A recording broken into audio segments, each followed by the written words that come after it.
Hello everyone, मैं हूं Arun Sharma commerce अब उदयपुर से। आज की इस वीडियो में मैं आपके सामने एक सबसे मोस्ट डिमांडिंग टॉपिक जो है, जो मुझसे लोग पूछ रहे हैं अभी, और उसके उसकी रिलेटेड थोड़ा सा नॉलेज लेके आया हूं। और आप सबको मैं एक चीज़ और बताऊं। 12 सितंबर 2025 को, आज है 20 सितंबर, 22 तारीख के बाद जीएसटी में बड़ा बदलाव आप सबको पता होने वाला है।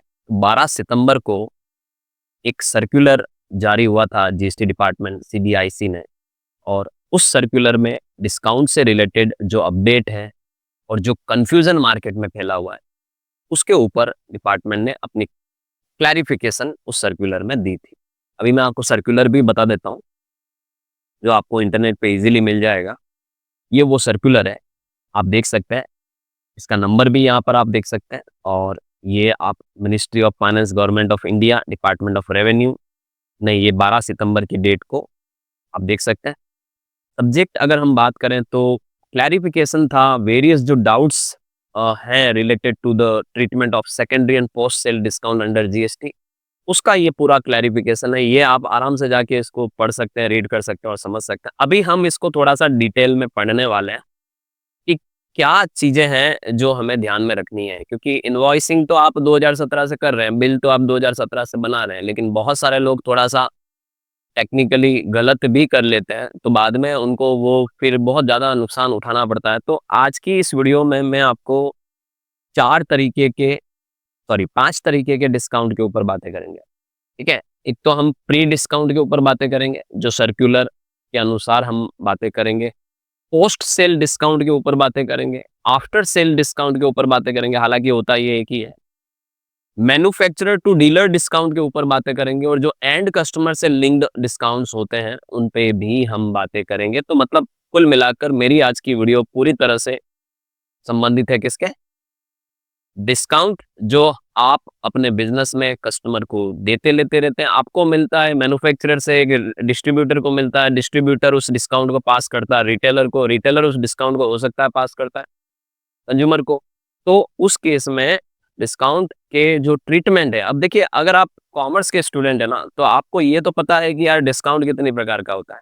ज़्यादा आपको ये सिखाया गया है कि यार ट्रेड डिस्काउंट होता है, जो कि आपकी ट्रेड को बढ़ाने के लिए लिया दिया जाता है। बिजनेस की अकाउंटिंग में उसका इम्पैक्ट नहीं आता है, वैल्यू डायरेक्ट लेस हो जाती है। 1 लाख का माल है, 10% ट्रेड डिस्काउंट है, तो आपको बिलिंग डायरेक्ट 90,000 से करनी, आपको अकाउंटिंग भी डायरेक्ट 90,000 से करनी है।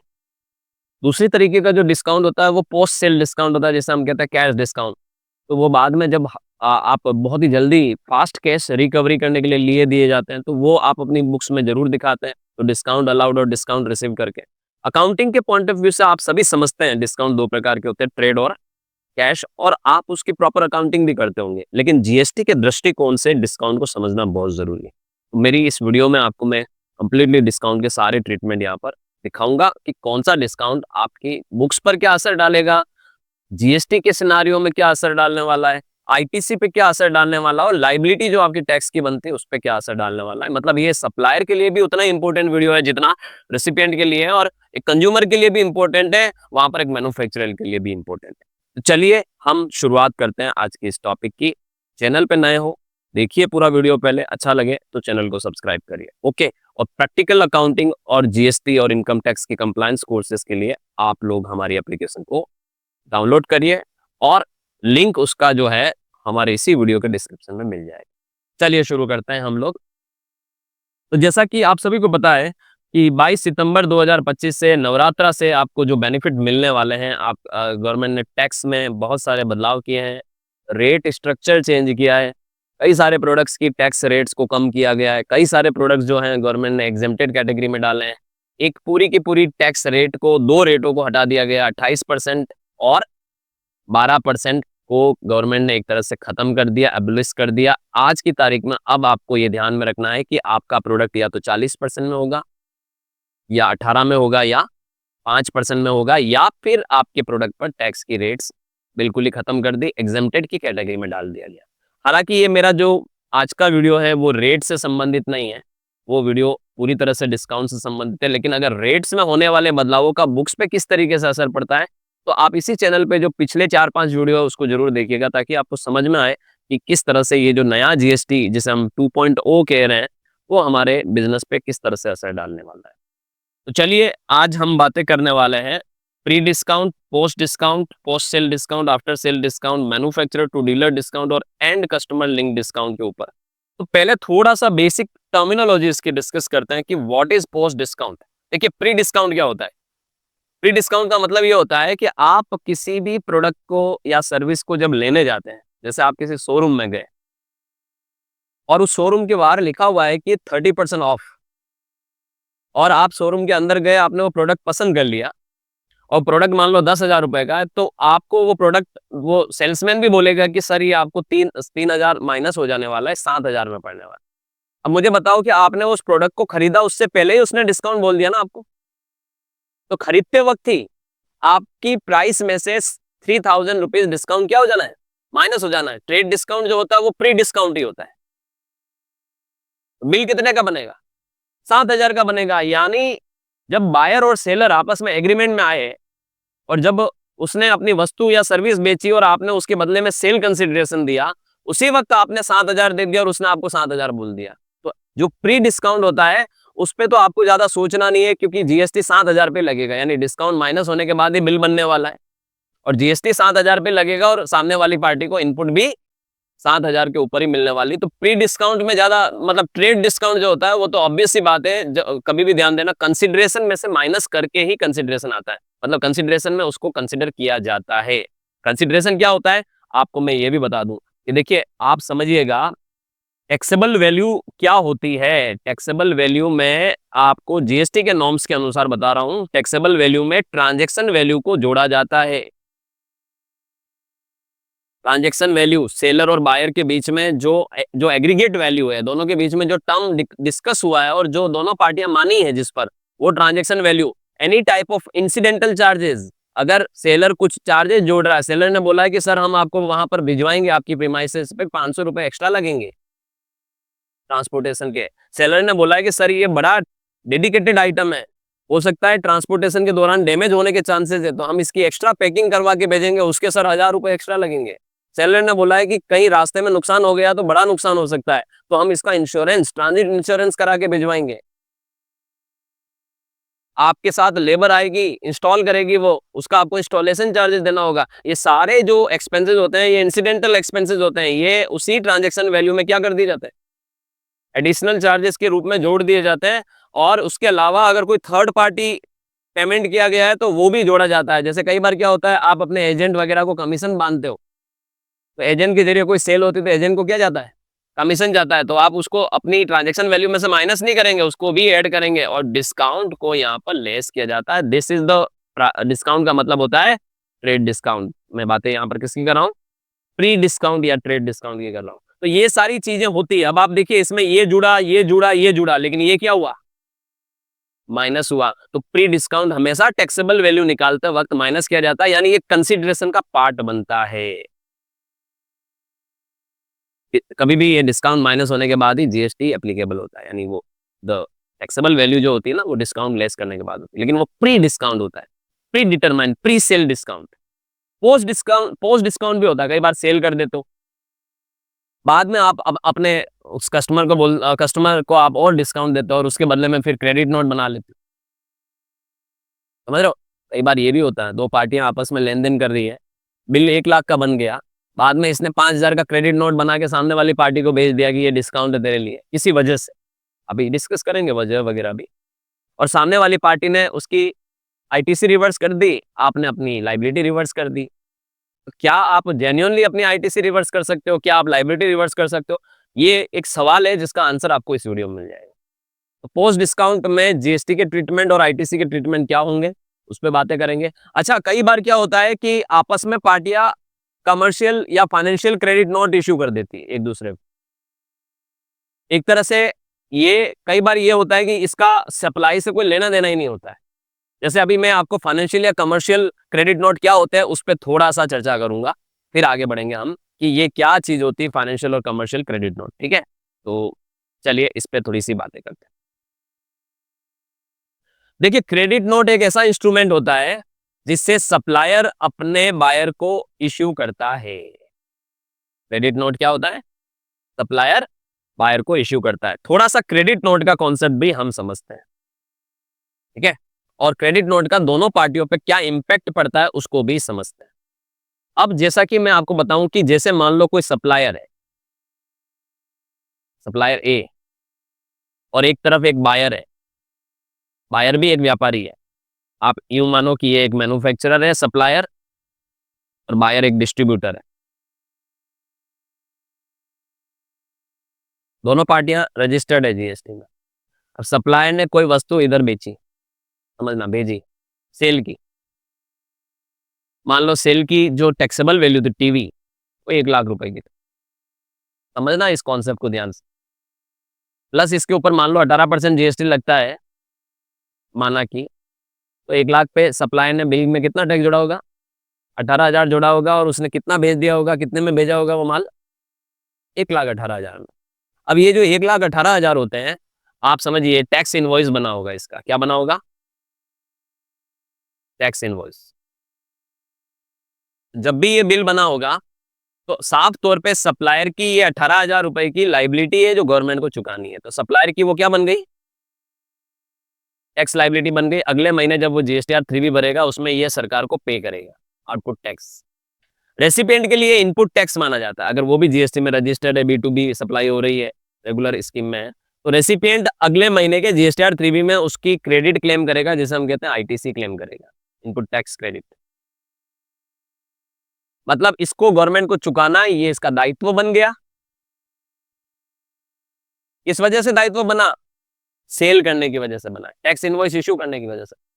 और इसको आईटीसी क्लेम करेगा तो ये एक तरह से इसको बेनिफिट बन गया, इसका लाभ मिलेगा इसको। ये इसकी आगे जाके जो भी लायबिलिटी बनेगी उसमें से 18,000 माइनस कर देगा, नियम ये कहता है।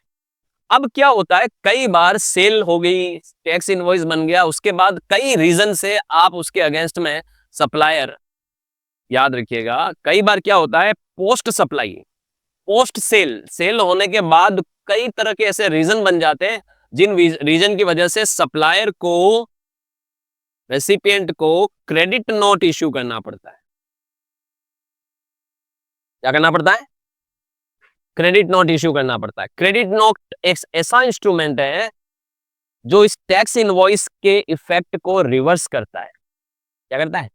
रिवर्स करता है। अब आप समझिए, क्रेडिट नोट बनाया बंदे ने 10,000 रुपए का किसी वजह से, ठीक है, और उस पर जीएसटी भी रिवर्स करनी पड़ेगी उसको 18% के हिसाब से 1,800 रुपए की, यानी क्रेडिट नोट टोटल बना 11,800 का। पता है इससे क्या होने वाला है? क्रेडिट नोट से मैं बताता हूं इससे क्या होने वाला है। क्रेडिट नोट क्या करेगा, ये जो सप्लायर है, सप्लायर की ये जो टैक्स लायबिलिटी है उसको 1,800 रुपए से रिवर्स करेगा। क्या करेगा? रिवर्स। टैक्स लायबिलिटी रिवर्स होगी, यानी उसको जो 18,000 देने थे वो 18,000 नहीं देगा, सरकार को माइनस कर देगा 1,800, क्योंकि उसने वो बोल देगा कि भाई मैंने तो क्रेडिट नोट बनाया था। जैसे क्रेडिट नोट ज्यादातर केसेस में सेल रिटर्न के केस में बनते हैं, लेकिन डिस्काउंट विस्काउंट, बैड डेब्ट्स वगैरह और भी कोई कई तरीके की ऐसी चीजें होती है जिसकी वजह से क्रेडिट नोट बनाए जा सकते हैं और टैक्स इनवॉइस की वैल्यू को रिवर्स किया जा सकता है, जिससे सप्लायर अपनी लाइबिलिटी को रिवर्स कर रहा है और रेसिपिएंट अपनी आईटीसी को रिवर्स करेगा उस केस में। अगर सप्लायर की लाइबिलिटी रिवर्स होगी तो रेसिपिएंट की क्या रिवर्स होगी? आईटीसी रिवर्स होगी। याद रखिएगा, दोनों पार्टियों को इसका नतीजा, रिजल्ट भुगतना पड़ेगा। ऑलराइट, तो मतलब आप समझ रहे हो, क्रेडिट नोट क्या करता है? सप्लायर की जीएसटी लायबिलिटी को रिवर्स करता है और बायर की आईटीसी को रिवर्स करता है, इनपुट टैक्स क्रेडिट को रिवर्स करता है। समझ में आया क्रेडिट नोट? अब हम समझते हैं कि कमर्शियल क्रेडिट नोट क्या होता है या फाइनेंशियल क्रेडिट नोट क्या होता है। जैसे क्रेडिट नोट सप्लायर देता है रेसिपिएंट को, अभी अभी आपने ये समझ लिया। क्यों देता है? क्योंकि वो जो सेल बताई है और जिसकी वजह से उसकी जो लायबिलिटी खड़ी हुई है वो उसको क्या करना चाह रहा है? कम करना चाह रहा है। जीएसटी की वैल्यू, टैक्सेबल वैल्यू दोनों, जीएसटी की वैल्यू, इसमें जीएसटी की वैल्यू और टैक्सेबल वैल्यू दोनों रिड्यूस नहीं होती। देखिए, ये एक अपन कमर्शियल क्रेडिट नोट या फाइनेंशियल क्रेडिट नोट की बात कर रहे हैं। अभी अभी जो मैंने कॉन्सेप्ट बताया वो मान लो हम क्रेडिट नोट हमने सेल रिटर्न के केस में इश्यू किया, मान लो, तो मामला क्या हो गया कि भाई 10,000 का माल किसी वजह से कुछ खराब था, डैमेज था, तो सामने वाली पार्टी ने बायर ने लौटा दिया और बायर ने उसका क्या बना दिया, क्रेडिट नोट बना दिया, और बायर की लाइबिलिटी रिवर्स हो गई और रेसिपिएंट की क्या, आईटीसी रिवर्स हो गई। माल रिटर्न किया तो वो तो जेन्युइन है। जनरली हम जब बिजनेस करते हैं तो कई बार क्या होता है, कई सारे ऐसे रीजन होते हैं जिसकी वजह से जो बेचा गया माल है वापस सामने वाली पार्टी रिटर्न कर देती। तो सरकार वहां पे आपके साथ खड़ी है कि चलो ठीक है, गुड्स अगर लौटाया गया है तो हम आपकी लाइबिलिटी को रिवर्स करते हैं, आप क्रेडिट नोट बना लो, और वो जो बेनिफिट लेने जा रहा है कौन, रेसिपिएंट, उसकी भी हम आईटीसी को क्या करेंगे, रिवर्स करेंगे। आप अगर हमें टैक्स कम दोगे तो उसको बेनिफिट भी हम कम देंगे। सरकार का ये सोचना है। लेकिन जो कमर्शियल या फाइनेंशियल क्रेडिट नोट बनते हैं उसमें याद रखिएगा, जीएसटी की वैल्यू रिड्यूस नहीं होती, टैक्सेबल वैल्यू रिड्यूस नहीं होती। यानी जो बिल जिस वैल्यू से बन गया, जैसे बिल 1 लाख से बन गया, अब आपने 1 लाख के अगेंस्ट में फाइनेंशियल क्रेडिट नोट इश्यू कर दिया तो यहाँ ये 1800 माइनस नहीं होंगे, खाली ये 10,000 से आप एक क्रेडिट नोट बना लोगे, जीएसटी रिवर्स नहीं होगा। यानी न तो आपकी लाइबिलिटी रिवर्स होगी, न सामने वाले की आईटीसी रिवर्स होगी। अब ये कब और किन कंडीशन में इश्यू किया जा सकता है, चलिए डिस्कस करते हैं। फाइनेंशियल क्रेडिट नोट सिर्फ फाइनेंशियल एडजस्टमेंट के लिए होता है, जीएसटी लाइबिलिटी कम करने के लिए नहीं होता है। जीएसटी लॉ में सेक्शन 34 सीजीएसटी एक्ट के हिसाब से ये एक स्टैट्यूटरी क्रेडिट नोट नहीं है, यानी जरूरी नहीं है, ये सिर्फ एक कमर्शियल एडजस्टमेंट नोट है। ठीक है, जब सेलर किसी रीजन से बायर को एक्स्ट्रा डिस्काउंट देना चाहता है लेकिन उस डिस्काउंट को इनवॉइस में पहले नहीं दिखाया गया तो आप फाइनेंशियल क्रेडिट नोट बनाते हो। सेलर किसी क्वालिटी इश्यू, सेल प्रमोशन या टारगेट अचीवमेंट पर बायर को कुछ रकम वापस दे देता है। देखिए ये रीजन हो सकते हैं कमर्शियल क्रेडिट नोट बनाने के। जैसे एग्जांपल बताता हूं, चलिए एग्जांपल नीचे आ ही रहा है। जब डील के बाद प्राइस कम कर दी जाती है तो सेलर की जीएसटी लायबिलिटी कम नहीं होती है फाइनेंशियल क्रेडिट नोट से। अब एग्जांपल देखते हैं। माना कि एक मैन्युफैक्चरर ने एक डीलर को 1 लाख रुपए का माल बेचा था 18% पे, यानी 1,18,000 में, और बिल बनाते वक्त कोई डिस्काउंट नहीं था। समझ रहे हो? बाद में क्या हुआ, मतलब बिल बनाते वक्त डिस्काउंट नहीं था, मतलब सेलर की कितनी लायबिलिटी जीएसटी की, 18,000 रुपए। समझ रहे? बाद में मैन्युफैक्चरर ने सोचा कि डीलर ने टारगेट पूरा कर लिया है। देखा मार्केट में ऐसी प्रैक्टिस चलती रहती है।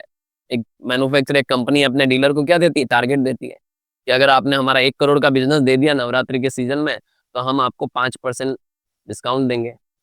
तो अगर उसका टारगेट पूरा हो गया तो मैन्युफैक्चरर ने डीलर को 5,000 रुपए टारगेट डिस्काउंट देना चाहा। ठीक है, तो मैन्युफैक्चरर डीलर को 5,000 रुपए का कमर्शियल क्रेडिट नोट इश्यू जरूर करेगा, लेकिन वो 5,000 रुपए पे अपनी जीएसटी की लायबिलिटी को रिवर्स नहीं कर पाएगा, और डीलर को भी जो इनपुट बन रही थी ओरिजिनल अमाउंट के ऊपर, वो इनपुट रिवर्स नहीं होगी।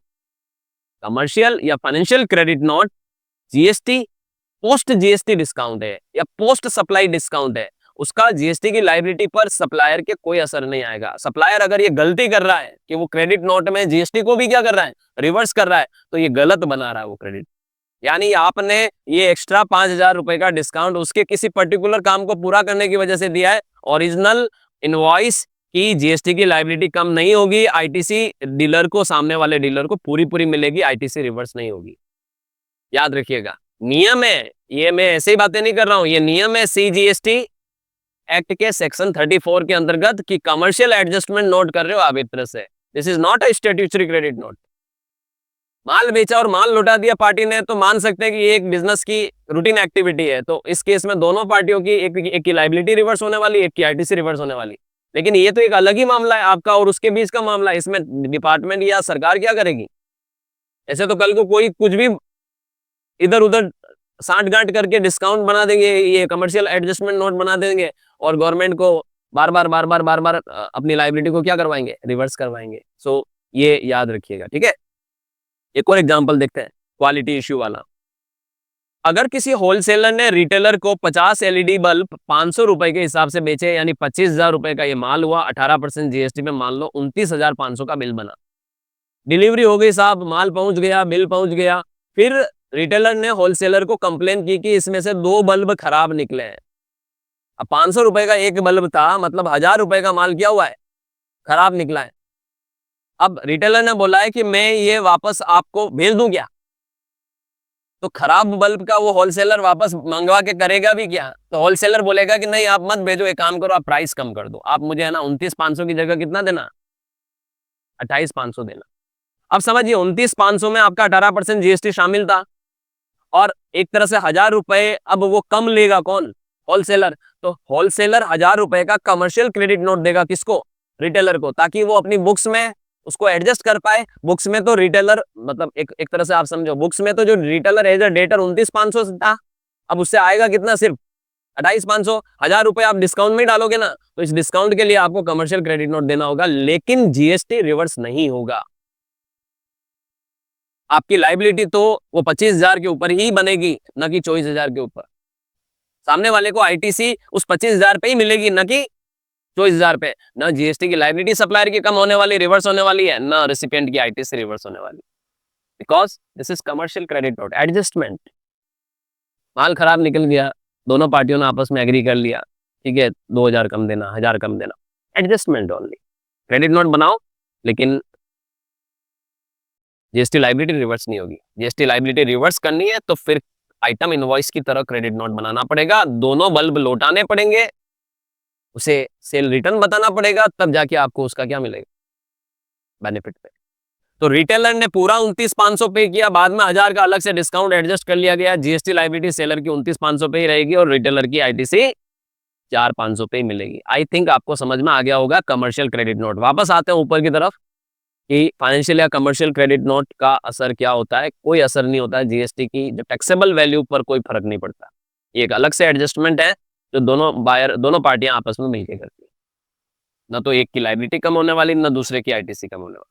कंसिडरेशन पर मैं बातें कर चुका हूं, आपको समझा ही चुका हूं कंसिडरेशन क्या होता है। जब दो पार्टियां आपस में जिस वैल्यू पर एग्रीमेंट करती है खरीदने बेचने का, that value is called consideration.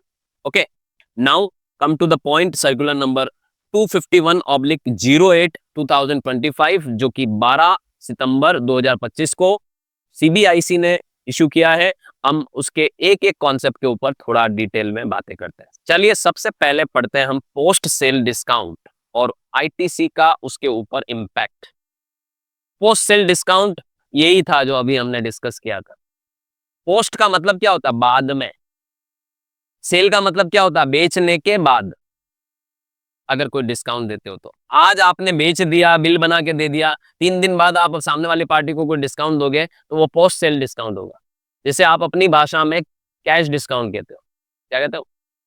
Cell के वक्त एग्री नहीं हुई थी दोनों पार्टियां। बेचते वक्त 1,00,000 का बिल जब बना तब दोनों पार्टियों में ऐसी कोई बात नहीं थी उस डिस्काउंट की। बिल 1,00,000 का बना, जीएसटी 1,00,000 पे जोड़ा गया। 4 दिन बाद जब पेमेंट देने की बात आई, उसके बाद सामने वाली पार्टी ने आपको 2,000 रुपए कम दिए, तो ये पोस्ट सेल डिस्काउंट है। जैसे हम अपनी भाषा में क्या कहते हैं?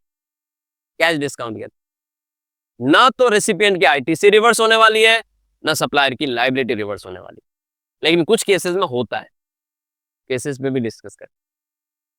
तो यदि कोई सप्लायर फाइनेंशियल या कमर्शियल क्रेडिट नोट जारी करता है तो उसे क्रेडिट नोट से जो मेन इनवॉइस है या उसकी जो टैक्स लायबिलिटी है वो कभी कम नहीं होती, और न ही रेसिपिएंट की आईटीसी कभी रिवर्स होती है। याद रखिएगा, इस डिस्काउंट का जीएसटी पर कोई इंपैक्ट नहीं पड़ता।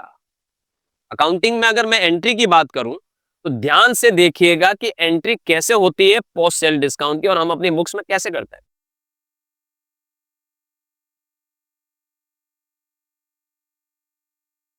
अब देखिए मैं बताता हूं एज ए सप्लायर के दृष्टिकोण से बताता हूं, ठीक है, कि मैं पोस्ट सेल डिस्काउंट को कैसे चढ़ाऊंगा, और रेसिपिएंट के दृष्टिकोण से भी बताऊंगा कि मैं उसको कैसे अपनी बुक्स में दिखाऊंगा।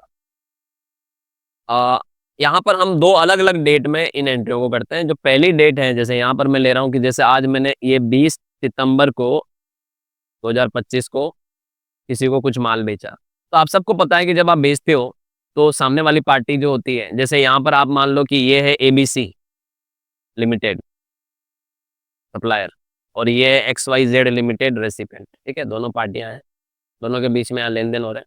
तो ये सप्लायर अपनी बुक्स में क्या करेगा? XYZ लिमिटेड को डेबिट मार देगा बेचते वक्त। मान लो उसने 1,00,000 रुपए का कुछ बेचा तो 1,00,000 रुपए उसकी सप्लाई की वैल्यू होगी। सॉरी, सप्लायर अपनी बुक्स में रेसिपिएंट को डेबिट करेगा, टू सेल दिखाएगा। 1,00,000 का गुड्स है तो जो टैक्सेबल वैल्यू होगी उसको यहाँ दिखाएगा सेल के रूप में।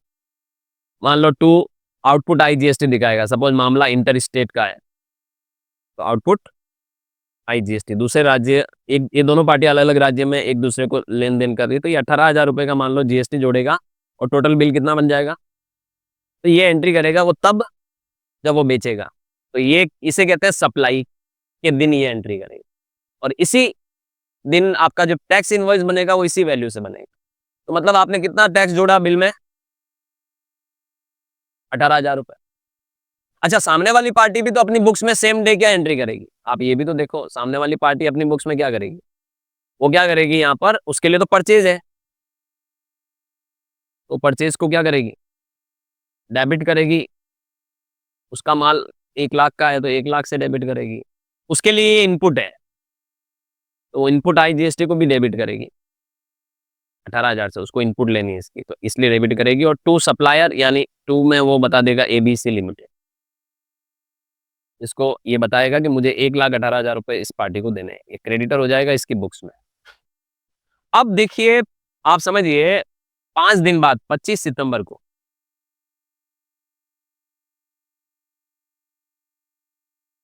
क्या हुआ, अब देखिए सप्लाई कब हुई, 20 तारीख को, सप्लाई के दिन कोई ऐसा डिस्कशन नहीं था दोनों पार्टियों के बीच में कुछ डिस्काउंट का भी मैटर आने वाला है।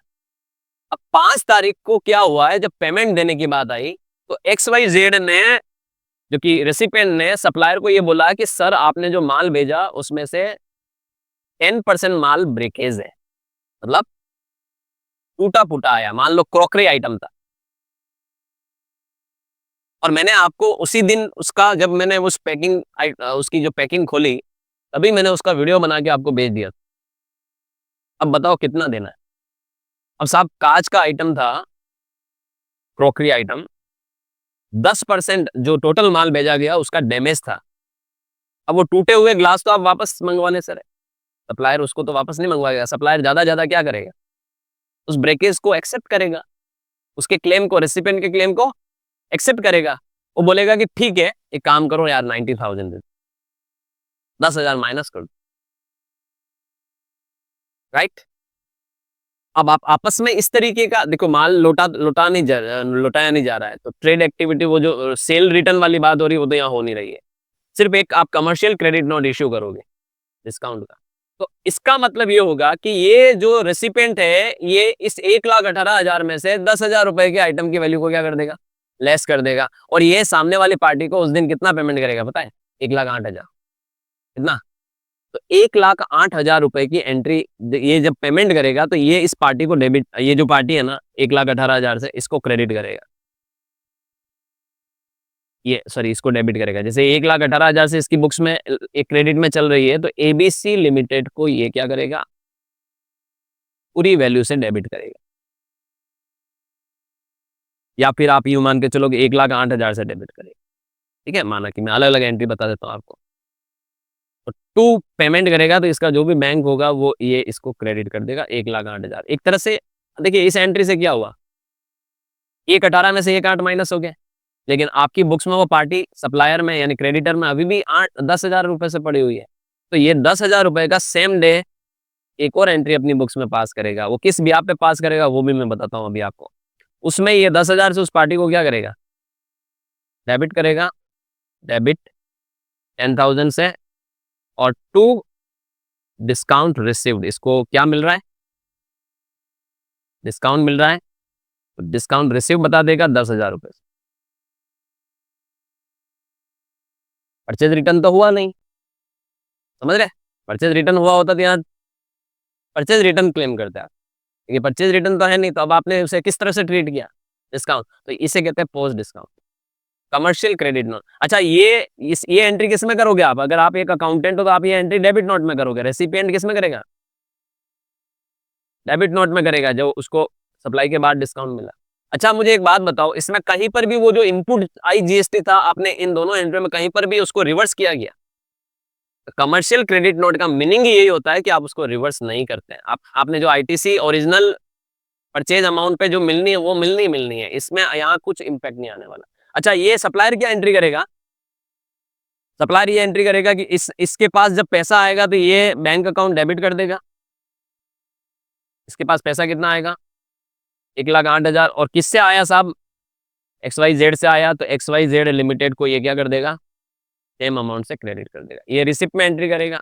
दूसरी एंट्री क्या करेगा सप्लायर, दूसरी एंट्री में सप्लायर के लिए एक तरह से वो डिस्काउंट अलाउड मान लेगा उसको, तो डिस्काउंट अलाउड को डेबिट करेगा, जो उसने एक तरह से सामने वाली पार्टी को डिस्काउंट दिया है 10,000 से, और 2 सामने वाली पार्टी का अकाउंट क्रेडिट करेगा, तब जाके उसका अकाउंट सामने वाली पार्टी का उसकी बुक्स में 0 होगा। ये जो एंट्री है इसके लिए सप्लायर को एक कमर्शियल क्रेडिट नोट या फाइनेंशियल क्रेडिट नोट इश्यू करना पड़ेगा, मतलब क्रेडिट नोट में एंट्री करेगा और ये सामने वाली पार्टी को भेजेगा जो कि डेबिट नोट में एंट्री करेगी। और यहां पर भी आप देख सकते हैं जो आउटपुट IGST था वो कहीं जिक्र नहीं हुआ क्या, तो कहीं जिक्र नहीं हुआ, इसका मतलब ये हुआ कि न तो सप्लायर की लायबिलिटी पर कोई इंपैक्ट पड़ेगा इसका, न रेसिपिएंट की ITC पे कोई इंपैक्ट पड़ेगा। आई थिंक आपको समझ में आया होगा। लेकिन एक चीज और बताता हूं मैं आपको जो आपको आनी चाहिए कि जब, अब देखिए ये मामले तो हो गए कमर्शियल क्रेडिट नोट या फाइनेंशियल क्रेडिट नोट, यानी पोस्ट सेल डिस्काउंट के ट्रीटमेंट। लेकिन आपने जो जैसे परचेज रिटर्न और सेल रिटर्न की जहां बात करें कि 10,000 का माल लौटा दिया साहब, तो सामने उसकी उसकी इन्वेंट्री कम होगी, आपकी इन्वेंट्री वापस बढ़ेगी, सामने वाला आपको गुड्स लौटाएगा तो वो उसके अगेंस्ट में आपसे बोलेगा कि क्रेडिट नोट भेजो, आप उसको क्रेडिट नोट बना के भेजोगे, वैसा का वैसा ही क्रेडिट नोट होगा जो उस इनवॉइस के अगेंस्ट में बना के भेजा है। आपके पास उस आइटम इनवॉइस का क्रेडिट नोट आपको अवेयर के रखना है। अभी मैं बताऊंगा ना GST स्क्रूटनी वगैरह के जो मामले आते हैं उसमें ये सारी चीजें बहुत इंपैक्ट करती है। तो उस केस में आप अपनी यहाँ पर वो आउटपुट लायबिलिटी को भी रिवर्स करते हो। क्या करते हो, आउटपुट लायबिलिटी को रिवर्स करते हो सेल रिटर्न के केस में। सेल रिटर्न के केस में कैसे करते हैं सर बताओ, देखें मैं बताता हूं। जैसे मैं बताता हूं, आपने XYZ लिमिटेड को कुछ बेचा, तो आप क्या एंट्री करते हो अपनी बुक्स में, ऐसे एंट्री करते हो XYZ limited account debit 1,18,000 to sale 1,00,000 to output IGST 18,000। ये आप बिल बनाते वक्त एंट्री करते हो, मतलब आपने अपनी लायबिलिटी डिक्लेयर की, ये एंट्री आप टैक्स इनवॉइस के वक्त करते हो। फिर जब आप क्रेडिट नोट भेजते हो सेल रिटर्न की वजह से, तब आप रिवर्स करते हो इस एंट्री को। कैसे करते हो रिवर्स, क्रेडिट नोट अगर जितने भी वैल्यू का भेजा जा रहा है, जैसे XYZ लिमिटेड को आप क्रेडिट नोट भेज रहे हो तो 11,800 का क्रेडिट नोट जाएगा, क्योंकि आप सेल रिटर्न कर रहे हो। तो सेल रिटर्न यहां पर क्या हो जाएगा, आपका डेबिट हो जाएगा 10,000 से, और आउटपुट IGST यहां रिवर्स होगा, डेबिट होगा 1,800 रुपए से, और दोनों मिला के 11,800 से वो पार्टी क्रेडिट होगी। तो यहां पर देखिए आपकी लायबिलिटी क्या हो रही है, कम हो रही है, रिवर्स हो रही है। तो ये तब होता है जब आप जेन्युइनली एक ट्रेड क्रेडिट नोट इश्यू करते हो जहां पर रिटर्न दिखाते हो आप।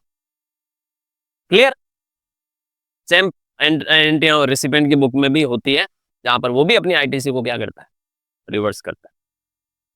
तो पोस्ट सेल डिस्काउंट का सीधा सीधा मीनिंग ये है कि अगर फाइनेंशियल या कमर्शियल क्रेडिट नोट है तो फिर आपको कोई भी बिल के ऊपर जो न तो टैक्सेबल वैल्यू कम होने वाली, न आपकी लायबिलिटी कम होने वाली है, न सामने वाली पार्टी की रेसिपिएंट की ITC कम होने वाली। अगला मामला आता है manufacturer dealer post sale discount. अब देखिए, अब ये थोड़ा मामला उसी तरह का है जो अपन ऊपर डिस्कस कर रहे हैं, लेकिन इसमें भी वापस 2 मामले आते हैं। मैन्युफैक्चरर और डीलर के बीच में जो लेन देन होते हैं उसका ये मामला मैं पढ़ने वाला हूं। तो उसके लेन देनों को 2 तरीके से समझो आप। अगर कोई मैन्युफैक्चरर एंड कंज्यूमर के बीच में कोई डिस्काउंट संबंधी पूर्व समझौता नहीं करता, मतलब आप समझिए कि अब इसको आप कैसे समझोगे, जैसे एक समझते हैं हम Hyundai कंपनी है, उसका एक शोरूम है, डीलर है, मान लो उदयपुर में, और आप गए हो वहां पर कार खरीदने, समझना। अगर कंपनी का, मैन्युफैक्चरर का डीलर के साथ कोई ऐसा वादा नहीं है, दावा नहीं है कि हम आपको कोई डिस्काउंट देंगे, समझ रहे हैं, तो शोरूम वाला क्या करेगा, शोरूम वाला ये जो डीलर है वो उस कस्टमर को पूरे पूरे अमाउंट का बिल बना के देगा। मान लो कोई गाड़ी है 20 लाख की बेची तो 20 लाख का बिल बनेगा। अब बाद में क्या हुआ, हुंडई कंपनी ने शोरूम वाले को कोई 1 लाख का बेनिफिट दे दिया डीलर को, कि आपको 1 लाख रुपए हम माफ करते हैं। तो ऐसे में डीलर उसको पास नहीं करेगा, रेसिपिएंट को, समझ रहे हैं? ये सिर्फ एक कॉम्पिटिटिव प्राइस रिडक्शन माना जाता है। सेल की कीमत पर इसका कोई असर नहीं जाने वाला। तब जब मैन्युफैक्चरर का किसी एंड कंज्यूमर या कंज्यूमर के साथ, कस्टमर के साथ, जो एंड यूजर है उसके साथ कोई डिस्काउंट संबंधित कोई एग्रीमेंट नहीं, यानी कंपनी जो बना रही है उस प्रोडक्ट को वो कोई दावा नहीं कर रही है कि हम डिस्काउंट देंगे, समझ रहे हैं? और फिर अगर मैन्युफैक्चरर अपने डीलर को कोई डिस्काउंट देता है, ठीक है, तो एंड कस्टमर की सेल कीमत पर इसका कोई असर नहीं पड़ने वाला। इसको हम एक प्रैक्टिकली एग्जांपल से समझते हैं, देखना। जैसे कोई पहले से समझौता नहीं है, जैसे कोई मैन्युफैक्चरर ए है, उसने डीलर बी को 100 मोबाइल बेचे 10,000 रुपए के हिसाब से। कितने? 100 10,000 के हिसाब से, प्रति पीस के हिसाब। सेल के बाद मैन्युफैक्चरर ने डीलर को 1,000 रुपए प्रति मोबाइल डिस्काउंट दे दिया। सेल के बाद पोस्ट सेल डिस्काउंट दिए। डीलर ने कस्टमर सी को मोबाइल 12,000 में बेचा, प्रॉफिट जोड़ के बेचेगा, तो वो 10,000 का मोबाइल 12 में बेचा। अब समझो, अभी अभी मैं बता रहा था आपको कि ये एक मैन्युफैक्चरर हो गया, ये डीलर हो गया और ये कस्टमर हो गया। आपने इसको 10,000 में मोबाइल बेचा, ये 20% प्रॉफिट कमाता है, इसने 12,000 में कस्टमर को मोबाइल बेचना शुरू कर दिया। बाद में आपके और इसके बीच में क्या पता कुछ ऐसा हुआ तो आपने बोला कि वो 10,000 की जगह आप मुझे 9 ही देना, 1,000 मेरी तरफ से आपको क्या डिस्काउंट। और यहाँ पर ऐसा नहीं है कि आप मैन्युफैक्चरर ने आपको डिस्काउंट दिया था, आप कस्टमर को भी वो 1,000 रुपए का डिस्काउंट पास करोगे, वो 12,000 की प्राइस पर कोई इफेक्ट नहीं जाने वाला। यानी इस केस में याद रखिएगा, मैन्युफैक्चरर का डिस्काउंट डीलर की कॉस्ट को कम करता है। सिर्फ डीलर ने कस्टमर से जो 12,000 रुपए लिया है वही उसका सेल कंसिडरेशन है, जीएसटी भी वही लगेगा, क्योंकि एक तरह से पोस्ट सेल डिस्काउंट की तरह ही है, अगर कोई पूर्व समझौता नहीं है तो। क्लियर? कस्टमर को किसी तरह का डायरेक्ट बेनिफिट उस केस में नहीं मिलेगा और नहीं मिलता है। यानी ये डिस्काउंट एंड कस्टमर की प्राइस का हिस्सा नहीं बनेगा, इस पर एक्स्ट्रा जीएसटी का इंपैक्ट नहीं होने वाला या कोई रिवर्सल वगैरह कुछ नहीं होने वाला। लेकिन अगर समझिए किसी मैन्युफैक्चरर ने एंड कस्टमर से पहले ही एक समझौता कर रखा है, यानी आप समझिए ऐसी पॉलिसी है उस कंपनी की कि उसने पहले ही कस्टमर को बोल रखा है कि भाई आपको उन गुड्स पर डिस्काउंटेड प्राइस मिलेगी। जैसे अभी आपको हमारी गाड़ियां 10% ऑफ पर मिलेगी, मान लो ये कंपनी का ही कस्टमर को क्या है, प्रॉमिस है, समझ रहे हैं? तो मैन्युफैक्चरर उस डीलर को क्रेडिट नोट देगा इस उद्देश्य से, और जो डिस्काउंट है डीलर की वो एंड कस्टमर को भी जाएगा, यानी वो कंसिडरेशन का हिस्सा बनेगा। डीलर को भी वो गुड्स कम प्राइस पर बेचने पड़ेंगे, या फिर डीलर ने अगर वो गुड्स बेच दिए तो उसको भी वहां पर क्रेडिट नोट वापस कस्टमर को इश्यू करके वो बेनिफिट ट्रांसफर करना पड़ेगा, अगर पूर्व में समझौता मौजूद है तो। इसको भी समझते हैं हम एक एग्जांपल से, कि जैसे कोई मैन्युफैक्चरर ए है, उसने कस्टमर सी के बीच में समझौता हुआ कि मोबाइल उसको 11,000 में मिलेगा। मैन्युफैक्चरर ने डीलर बी को वो मोबाइल सी को 11,000 में बेचने के लिए बोला। अब कस्टमर सी ने डीलर को 11,000 रुपए ही देने हैं, मतलब कस्टमर ने अपने डीलर को 11,000 ही देने हैं, क्योंकि मैन्युफैक्चरर ने बोला था कि 1,000 रुपए का उसको क्या देना है, कस्टमर को डिस्काउंट देना है। तो आपको पता होगा कि भाई कई बार क्या होता है, चीजें एमआरपी पे बिकती है, तो कई बार क्या होता है डायरेक्ट कंपनी उस एमआरपी पे डिस्काउंट निकालती है। ये स्पेशली फेस्टिव सीजन में आपने देखा भी होगा कि शोरूम में डिस्काउंट्स लगते हैं। कहीं आप नाइकी के शोरूम में जा रहे हो, प्यूमा के शोरूम में जा रहे हो, रेमंड्स के शोरूम में जा रहे हो, मॉल में जा रहे हो, वहां आप देखते हो कि यार दिवाली, होली, दशहरा, राखी, 15 अगस्त, 26 जनवरी, अभी ये नवरात्रा में बहुत स्पेशल डिस्काउंट चल रहे हैं। तो वो डिस्काउंट उन डीलर ने नहीं निकाले, वो किसने निकाले, मैन्युफैक्चरर ने निकाले हैं। मैन्युफैक्चरर ने डीलर को बोला है कि भाई ये तेरे पास प्रोडक्ट 4,000 रुपए का जूता पड़ा हुआ है, इसको तुझे है ना 30% ऑफ करके बेचना है, 1,200 कम कर, तो डीलर को 1,200 कम करके बेचना पड़ेगा, क्योंकि डिस्काउंट आगे से आया है। अब आप बोलोगे सर उसने तो 4,000 में खरीदे, तो उसको वो 1,200 रुपए का उसको क्रेडिट नोट भेजेगा कौन, मैन्युफैक्चरर। मैन्युफैक्चरर उससे भी तो 1,200 रुपए कम लेगा, तो वो 1,200 रुपए उसको किसको ट्रांसफर करने पड़ेंगे, कस्टमर को ट्रांसफर करने पड़ेंगे। ये जब समझौते के अंतर्गत होता है तो डीलर कस्टमर को मैन्युफैक्चरर की कंडीशन पर डिस्काउंटेड प्राइस में चीजें बेचता है। और ये मार्केट में आप लोग देखते हो, प्रैक्टिकल एग्जांपल हम लोग सब फेस करते कि नहीं करते? अभी आप नॉन फेस्टिव सीजन में किसी शोरूम में जाओगे, वहां आपको डिस्काउंट न के बराबर मिलेगा। फेस्टिव सीजन में जाओगे तो उन्हीं प्रोडक्ट पर आपको डिस्काउंट मिलेगा। तो वो जो डिस्काउंट होता है वो आगे से कंपनी ने दिया। अच्छा, वो डीलर भी आपको कहता है कि ये तो आगे से आया है डिस्काउंट, हमारे हाथ में नहीं है, तो जेन्युइनली उसके हाथ में नहीं है, उसको भी वो मैन्युफैक्चरर डिस्काउंट देगा और उसी डिस्काउंटेड प्राइस में वो आपको बेच रहा है। तो ऐसे केस में जो एंड कस्टमर को जो प्राइस जाएगी वो डिस्काउंट माइनस होने के बाद जाएगी, यानी जीएसटी जो लगेगा वो डिस्काउंटेड प्राइस पर लगेगा। ऑलराइट, मतलब मोटे-मोटे तौर पर आपको ये समझना है कि अगर डिस्काउंट सिर्फ डीलर को मिल रहा है, कस्टमर से उसका कोई लिंक नहीं है, तो कस्टमर की सेल प्राइस अनअफेक्टेड रहेगी, यानी जीएसटी का कोई बेनिफिट कस्टमर को उस केस में डिस्काउंट पर नहीं मिलने वाला।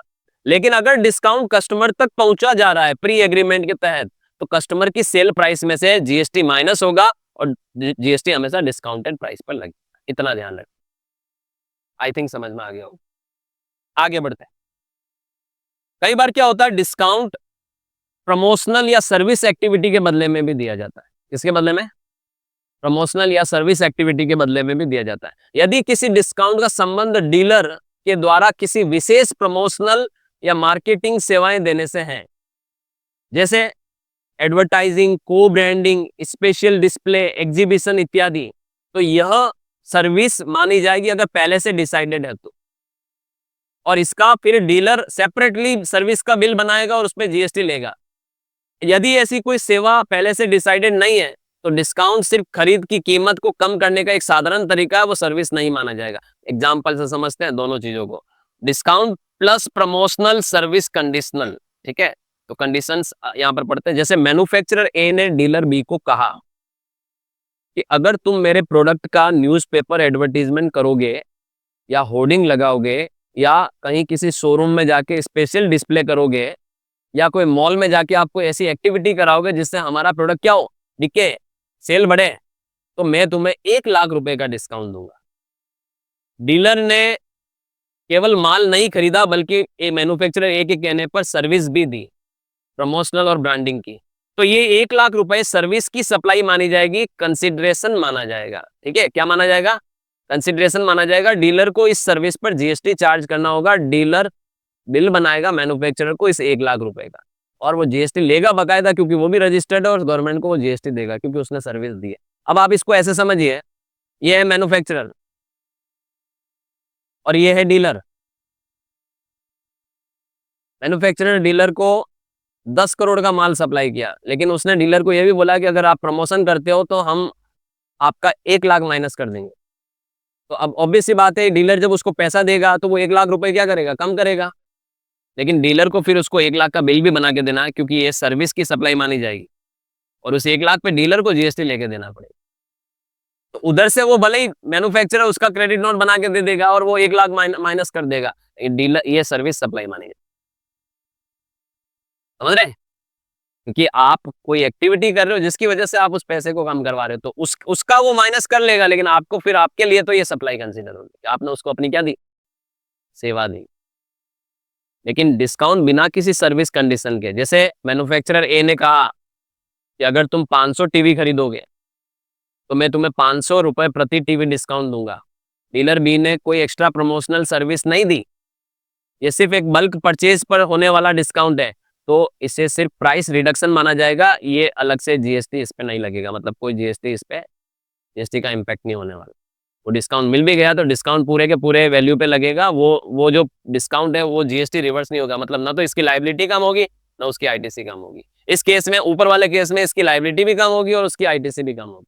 या फिर इसकी, अगर इसने लायबिलिटी अपनी कम नहीं की, उसकी आईटीसी कम नहीं होगी, तो वो फिर वो 1,00,000 का बिल बना के देगा, तो इधर इसकी लायबिलिटी खड़ी हो जाएगी, उधर उसकी आईटीसी खड़ी हो जाएगी। मतलब वो जीएसटी के ट्रीटमेंट में आएगा अगर सर्विस कंडीशन है तो, और ये बिना जीएसटी के ट्रीटमेंट में, यानी पोस्ट सेल डिस्काउंट जिस तरह से ट्रीट होता है उसी तरह से ट्रीट होगा। दोनों पार्टियां अपनी कोई लायबिलिटी या आईटीसी को रिवर्स नहीं कर पाएगी। क्लियर?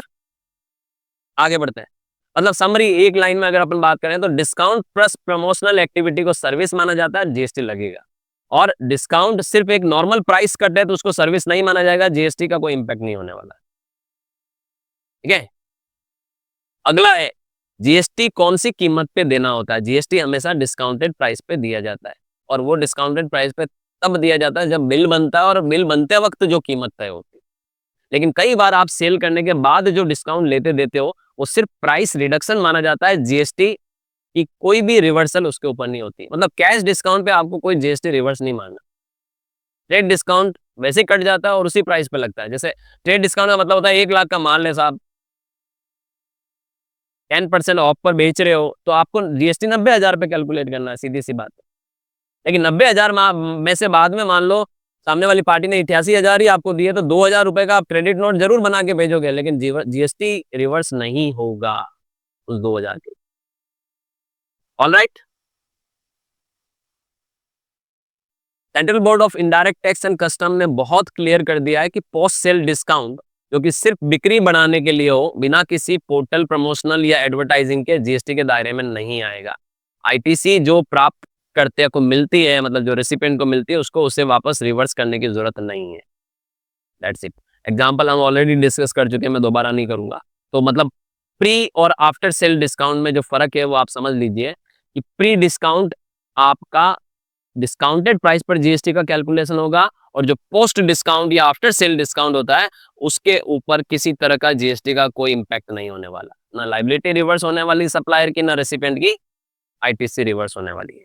लेकिन कुछ चीजें हैं जो आपको बहुत ध्यान में रखनी है कि अगर आप समझौता या एग्रीमेंट हुआ है जहां पर डिस्काउंट प्लस प्रमोशनल का, तो आप उसे रिकॉर्ड रखें।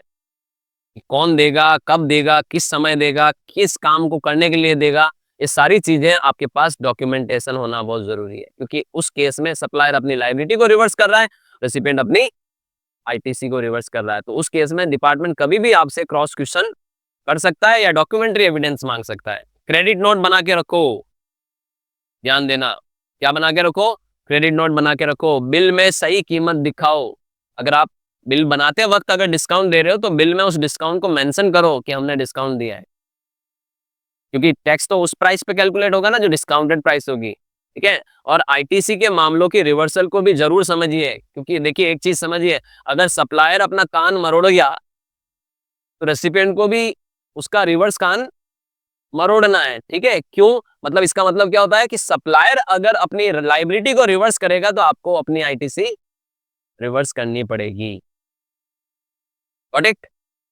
तो मोटे मोटे तौर पर अभी हम चेकलिस्ट की बात करते हैं फटाफट। तो प्री सेल या अप फ्रंट डिस्काउंट से अब देखिए मैं कुछ सवाल पूछूंगा इन सबसे रिलेटेड, और मैं सवालों के आंसर हाँ में भी बोलूंगा और ना में भी बोलूंगा, ठीक है। तो ध्यान से समझिए कि देखिए पहला सवाल प्री और अप फ्रंट डिस्काउंट का है, मतलब at the time of supply दिया जाने वाला डिस्काउंट जो बिल में भी मेंशन होता है, जिसे हम ट्रेड डिस्काउंट कहते हैं। क्या डिस्काउंट इनवॉइस के समय दिया गया है? अगर हाँ तो जीएसटी डिस्काउंटेड प्राइस पे लगेगा। क्या डिस्काउंट नेट डिस्काउंटेड वैल्यू में दिखता है, मतलब क्या इनवॉइस में नेट डिस्काउंटेड वैल्यू ही दिखी है? तो अगर हाँ है इन दोनों के आंसर तो जीएसटी डिस्काउंटेड प्राइस पे लगेगा और बायर को पूरी तरह से आईटीसी मिलेगी, ठीक है। पोस्ट सेल डिस्काउंट की बात करते हैं जो कि क्रेडिट नोट द्वारा भेजा जाता है। क्या डिस्काउंट सिर्फ प्राइस रिडक्शन है, कोई सर्विस या एक्टिविटी लिंक्ड नहीं है इससे? अगर इसका आंसर हाँ है तो ये कमर्शियल या फाइनेंशियल क्रेडिट नोट बनेगा, जीएसटी पे इंपैक्ट नहीं जाएगा, रेसिपिएंट की आईटीसी रिवर्स नहीं होगी। लेकिन अगर इसका आंसर नो है कि नहीं भैया ये सिर्फ एक प्राइस रिडक्शन नहीं है, ये जुड़ा हुआ है सर्विस एक्टिविटी से लिंक्ड है, तो फिर ये सर्विस एलिमेंट माना जाएगा, सप्लाई ऑफ सर्विस मानी जाएगी, जीएसटी लगेगा। मतलब अगर बिल में आप रिवर्स मारोगे तो लायबिलिटी भी रिवर्स करनी पड़ेगी। ओके, मैन्युफैक्चरर, डीलर और एंड कस्टमर के बीच में जो डिस्काउंट्स होते हैं, अगर मैन्युफैक्चरर और डीलर के बीच एक सिंपल पोस्ट सेल डिस्काउंट है, अगर हाँ इसका आंसर है तो डीलर की सप्लाई टू एंड कस्टमर का हिस्सा नहीं बनेगा, जीएसटी पे कोई इंपैक्ट नहीं आने वाला, क्योंकि डीलर ने वो नहीं पास किया है किसको, कस्टमर को। ओके, लेकिन अगर मैन्युफैक्चरर और एंड कस्टमर के बीच में एक पहले से एग्रीमेंट है और डिस्काउंटेड प्राइस पर अगर डीलर बेचेगा तो ऑब्वियस सी बात है हाँ, तब वो डिस्काउंट डीलर की सप्लाई का हिस्सा माना जाएगा। जीएसटी डीलर जो है उस रिड्यूस्ड प्राइस के ऊपर जीएसटी लगाएगा, मतलब जो डिस्काउंट देने के बाद, ठीक है। बहुत ही सिंपल है, देखिए बहुत ही सिंपल बताता हूँ। प्यूमा एक कंपनी है, उसका एक मॉल में एक डीलर है, ठीक है, किसी मॉल में, और डीलर से हम जाके कस्टमर जाके जूते खरीदने जा रहा है। अब यहाँ प्यूमा ने ही अपने सारे आर्टिकल पे 40% ऑफ लगा दिया है अगले 3 दिन के लिए, तो अब डीलर 40% ऑफ पर ही कस्टमर को बेचेगा, तो वो 40% ऑफ प्राइस पर ही जीएसटी क्या करेगा, ऐड करेगा। This is very simple. Okay, promotional या सर्विस लिंक्ड डॉक्यूमेंट, अगर डीलर मैन्युफैक्चरर के लिए प्रमोशनल सर्विस दे रहा है जैसे ब्रांडिंग, एडवर्टाइजिंग, डिस्प्ले, को ब्रांडिंग और एग्जीबिशंस, अगर इसका आंसर है हाँ तो ये सप्लाई ऑफ सर्विस माना जाएगा, उस वैल्यू पर जीएसटी चार्ज करना होगा। अगर आईटीसी रेसिपिएंट क्लेम कर सकता है और प्रॉपर टैक्स इनवॉइस रेसिपिएंट के पास होना चाहिए, ठीक है। आफ्टर सेल या रूटीन डिस्काउंट अगर दिया जा रहा है, जैसे कई बार एनुअल टर्नओवर डिस्काउंट दिया जा रहा है, या टाइमली पेमेंट करने पर डिस्काउंट दिया जा रहा है? अगर इसका आंसर हाँ है तो जीएसटी पर इसका इम्पैक्ट नहीं होगा, कोई आईटीसी रिवर्स नहीं होने वाली और ना सप्लायर की लायबिलिटी रिवर्स होने वाली है। कौन-कौन से डॉक्यूमेंट रिक्वायर्ड होते हैं? तो रिटर्न एग्रीमेंट्स या स्कीम डॉक्यूमेंट्स आपके पास हमेशा आपको रखने हैं। डेबिट क्रेडिट नोट आपके पास प्रॉपर मेंशन होने चाहिए, डिस्काउंट प्रॉपर्ली मेंशन होना चाहिए और अकाउंटिंग एंट्री आपकी बुक्स में सही तरीके से होनी चाहिए। याद रखिएगा, एंट्री का कॉन्सेप्ट भी मैं आपको इस क्लास में समझा चुका हूँ। ओके, ताकि भविष्य में कभी भी जीएसटी डिपार्टमेंट की किसी भी स्क्रूटनी से आप बच जाओ।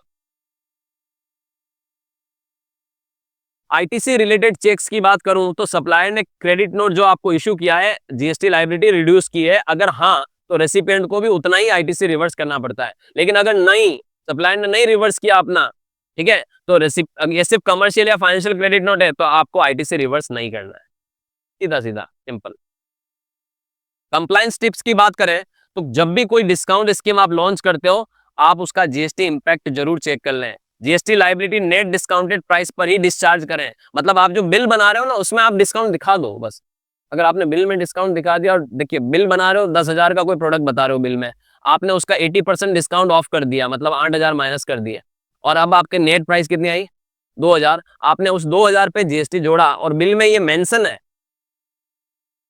360 रुपए और 2360 का बिल बना तो कोई दिक्कत नहीं है, आपको 360 रुपए की लायबिलिटी आएगी और सामने वाला भी 360 की आईटीसी ले पाएगा।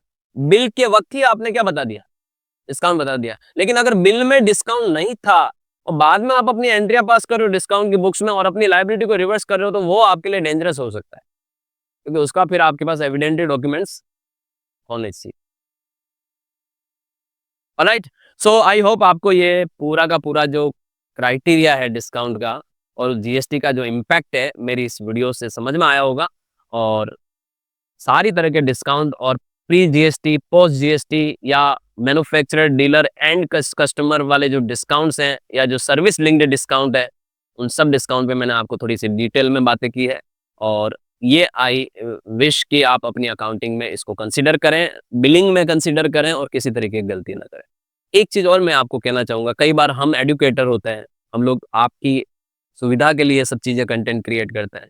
कई बार ये होता है कि कई बार आप हमसे सहमत नहीं भी हो सकते, तो ये सारे वीडियो जो हम यूट्यूब चैनल पे डालते हैं, ये प्योरली फॉर एजुकेशनल पर्पस हो सकता है। आपके मत और मेरे मत अलग हो, तो आप लोग इसे देखिए। अगर आपके लिए इन वीडियो में ज़रूरी नॉलेज आपको मिलता है, हम सिर्फ यही चाहते हैं कि नॉलेज के हिसाब से आप लोग अपडेट होते रहें और किसी तरीके की और कोई समस्या है, तो हम उसे भविष्य में भी सुधार सकते हैं।